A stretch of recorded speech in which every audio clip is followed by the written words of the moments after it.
नमस्कार, राधे राधे। आज की कक्षा में हम हिंदी काव्य का पाठ 3 विनय पत्रिका का अगला अंश पढ़ेंगे। तो ये वीडियो को स्टार्ट करते हैं। ऐसी मूढ़ता या मन की, ऐसी मूढ़ता या मन की, परिहरि राम भक्ति सुर सरिता आस करत ओस्कन की। धूम समूह निर्खी चातक ज्यों त्रसित जानिमति घन की। नई तह शीतल ताने बारी पुनिहानि होति लोचन की। ज्यो गच कांच बिलो की सेन जड़ छाँव अपने तन की। टूटत अति आतुर आहार बस क्षति बिसारी आनन की। कहलऊँ कहूँ कुचाल कृपानिधि जानत हो गति मन की। तुलसीदास प्रभु हरहु दुस्सह दुख करहु लाज निज पन की। तो आइए सबसे पहले बात कर लेते हैं, इनके अर्थ जान लेते हैं। ऐसी मूढ़ता, मूढ़ता का मतलब होता है मूर्खता, मूढ़ता मूर्खता। परिहार, परिहार का मतलब छोड़कर। ओस्कन, ओस की बूंदे। और गच का मतलब होता है पक्की भूमि। सेन, सेन का मतलब होता है बाज। क्षति, क्षति का मतलब होता है हानि। आनन, आनन का मतलब होता है मुख। कुचाल बुरी दशा, कुचक्र। कृपानिधि श्री रामचंद्र जी। गति दशा, बिलोकी देखना। लाज शर्म निज अपना। चातक पक्षी। त्रसित प्यास। मति बुद्धि। और घन का मतलब होता है बादल। सुरसरिता नदी, गंगा नदी। ओस, ओस की बूंदे।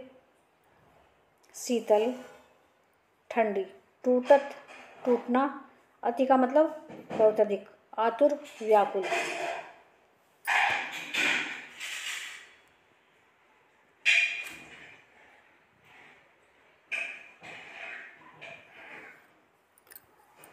ऐसी मूढ़ता या मन की, परिहरि राम भक्ति सुर सरिता आस करत ओस्कन की। तुलसीदास जी यहाँ अपनी दीनता प्रदर्शित करते हुए श्री राम से अपने उद्धार की प्रार्थना करते हैं। वे कहते हैं कि यह मन बहुत मूर्खता कर रहा है, कि यह श्री राम की भक्ति रूपी गंगा को त्याग कर विषय रूपी ओस की बूंदों के द्वारा अपनी प्यास बुझाना चाहता है। धूम समूह निर्की चातक ज्यों त्रसित जानिमति घन की। मति का मतलब होता है बुद्धि। त्रसित प्यास।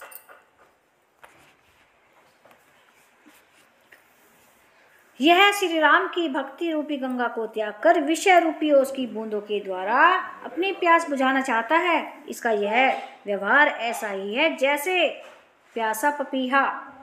चातक, चातक का मतलब क्या होता है? पपीहा।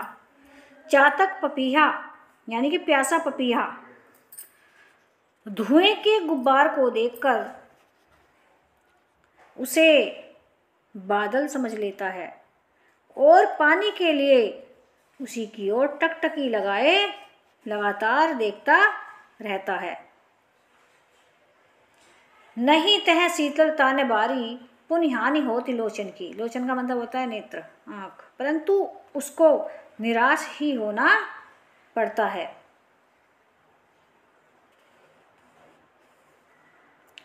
क्योंकि वहां न उसे पानी मिलता है और न ही उसकी प्यास बुझती है। जो गच कांच बिलो की सेन जड़ छाँ अपने तन की। टूटत अति आतुर आहार बस क्षति बिसारी आनन की। इस प्रकार के मूर्खतापूर्ण व्यवहार से आँखों को भी उसी प्रकार व्यर्थ ही अपार कष्ट होता है जिस प्रकार मूर्खबाज भूमि पर पड़े कांच अथवा दीवार में अपनी परछाई देखकर उस प्रतिबिंब को अपना प्रतिद्वंदी समझता है और भूख से व्याकुल होने के कारण उस पर टूट पड़ता है।